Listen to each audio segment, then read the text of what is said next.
Remix by Naqsha.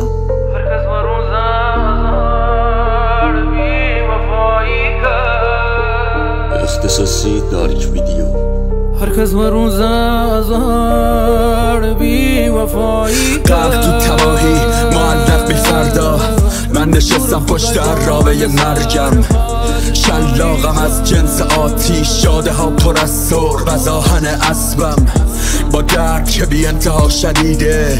یه بیراه تو جاده ها رمیده بود، دستمو کردم تو سیاهی، فهمیدم مرز بین دیدن و بلعیدن پدیده رو. تا بوفالوها گذشتن از کنارم، این بیراه های پر از سنگ و لاخ، شکستن استخون چرخ عرابه رو، اما ادامه میداد اسب آهنی. لخت لخت جون، هوای کدر، زرد زرد نور بعدمه، تنفس جرم، آبشار خون، روریه یه ترکیده یه زمین سرنگون. گذشت تالار اول، بازار پرچما و کارزار و خطر و تباهی.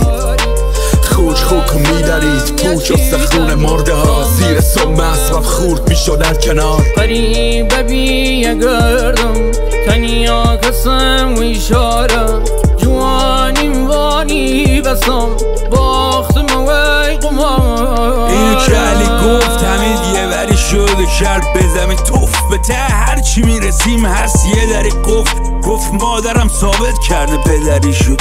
دیگه نوبت منه، اگه کم بذارم داره یه کمی افت. آخه البته آقام رفت، ماها درد میکشیدیم، با ما حرف میزد و دیگه ناراحت نبودیم. خانوم مورفین آرام بخش هیچ وقت نشون نداد مامان ضعف. علی که دید همین داغونه پرسید چی کار میکنی با پولت خوشتیب. زانمو خدای خم چاکی شاست لگم، مو خماری تو هر شوقم تزریخم.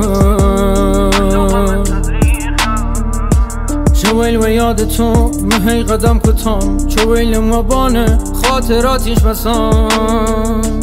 کیچیل شاهدن چه رنجی دام اخوام، کاری و پیم کردی مهار بام اخوام، مهار بام اخوام. از بچگی به هم گفتن بزرگ میشی یادت میره، من کوچیک شدم و یادم موند و این یادم داد که واقعیت همیشه خلاف گفته هاشون خواهد بود. نقطه این آهنگ حالت روحی الان منه، نه خوشگله نه زشت نه عام پسند، نه واسه مهمونی خوبه نه توی ماشین وسط یه جاده پر از منظره قشنگ. نه خوبه نه بد نه درسته نه غلط، نه سیاه نه سفید، خاکستریه. این یعنی رنگ واقعیتی که میگه کل زندگی بازیه. رویاهات میکشنت جلو، خاطراتت میکشنت عقب، چی میمونه ازت؟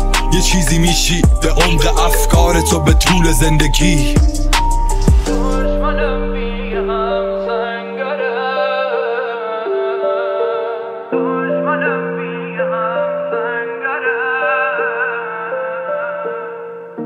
Remix by Naqsha.